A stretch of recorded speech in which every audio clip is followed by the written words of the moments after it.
भारत के द्वारा मालदीव पर लिया गया एक्शन उसकी अर्थव्यवस्था पर सीधा असर डालने वाला है। हालांकि देखा जाए तो मालदीव की अर्थव्यवस्था पूरी तरह से भारत पर डिपेंड है, लेकिन इसके बावजूद भी मालदीव अपनी अकड़ से बाज नहीं आ रहा। दरअसल हुआ यह है कि भारत ने मालदीव को सबक सिखाने की तैयारी एक बड़े कदम से शुरू की है। हाल ही में कुछ दिनों पहले भारत के प्रधानमंत्री नरेंद्र मोदी लक्षद्वीप के दौरे पर गए हुए थे। प्रधानमंत्री नरेंद्र मोदी लक्षद्वीप के दौरे पर एक टूरिज्म के रूप में गए थे। आपको बता दें कि मालदीव की जो ज्यादातर अर्थव्यवस्था है वह केवल टूरिज्म सेक्टर से ही बनी हुई है, और वह भी केवल भारत के बलबूते, क्योंकि भारत के ज्यादातर लोग मालदीव में छुट्टियां बिताने जाते हैं, जिससे मालदीव को काफी बड़ा फायदा होता है। दोस्तों, मेन खबर यह है कि जब तक मालदीव के पुराने राष्ट्रपति थे तब तक मालदीव और भारत का रिलेशन काफी अच्छा था, और भारत से छुट्टियां मनाने के लिए लाखों की तादाद में टूरिज्म मालदीव घूमने जाया करते थे। और मालदीव को जब भी किसी मदद की जरूरत पड़ती थी तो सबसे पहले भारत ही मालदीव को मदद पहुंचाता था। लेकिन जब से मालदीव के नए राष्ट्रपति मोहम्मद मुइज्जू हुए हैं तो उन्होंने शुरुआती दौर में ही भारत के सभी सैन्य कर्मियों को बाहर निकालने की तैयारी शुरू कर दी है। वैसे देखा जाए तो मालदीव में जो भी नए राष्ट्रपति या फिर प्रधानमंत्री बनते थे वह सबसे पहले भारत के दौरे पर आते हैं। लेकिन मालदीव के नए प्रेसिडेंट मोहम्मद मुइज्जू सबसे पहले तुर्की की विदेश यात्रा पर गए थे, और तुर्की के बाद मालदीव के राष्ट्रपति ने चीन से मिलने का अपना विचार बनाया है, और भारत मालदीव की इन्हीं हरकतों से काफी ज्यादा नाराज है।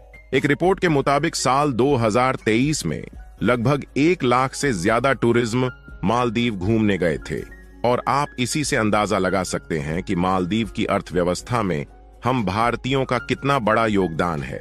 और अब इसकी अकड़ को ठिकाने लगाने के लिए भारत ने लक्षद्वीप पर फोकस करना शुरू कर दिया है।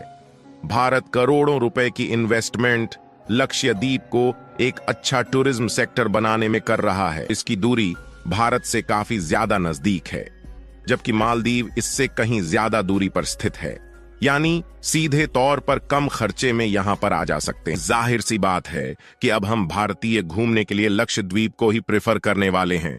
भारत लक्षद्वीप के अलावा अंडमान एवं निकोबार में भी टूरिज्म सेक्टर को बढ़ावा देने की तैयारी बना रहा है। आपको बता दें कि भारत मालदीव को प्याज, आलू, टमाटर और अन्य सभी खाने पीने के आइटम एक्सपोर्ट करता है, और मालदीव खाने पीने की वस्तुओं में केवल भारत पर ही डिपेंड है। भारत मालदीव को सबसे कम दाम में खाने पीने की वस्तुएं एक्सपोर्ट करता है। अगर मालदीव तुर्की से भी खाने पीने की वस्तु इंपोर्ट करने के बारे में सोचता है तो सबसे पहले नुकसान यह है कि ट्रांसपोर्टेशन कॉस्ट बढ़ जाएगी। यहां तक कि भारत तुर्की को भी ऑटोमोबाइल कंपोनेंट एक्सपोर्ट करता है, और ऐसी स्थिति में भारत यह एक्सपोर्ट रोक भी सकता है, क्योंकि भारत को मिडिल ईस्ट समेत लगभग सभी अरब देशों का फ्री मार्केट एक्सेस मिला हुआ है। और हाल ही में भारत ने यूएई यानी कि संयुक्त अरब अमीरात से सीधे रुपए में कच्चे तेल को खरीदने की डील फाइनलाइज की है, जिसमें आगे चलकर भारत सस्ते दामों में एक बड़ी मात्रा में क्रूड ऑयल खरीदने वाला है।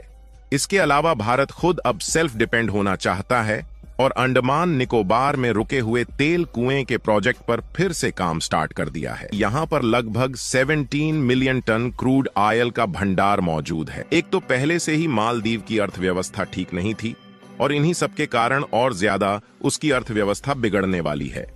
यानी कि 2024 के शुरुआती दौर में ही मालदीव चीन और तुर्की जैसे देशों से भीख मांगता दिखेगा।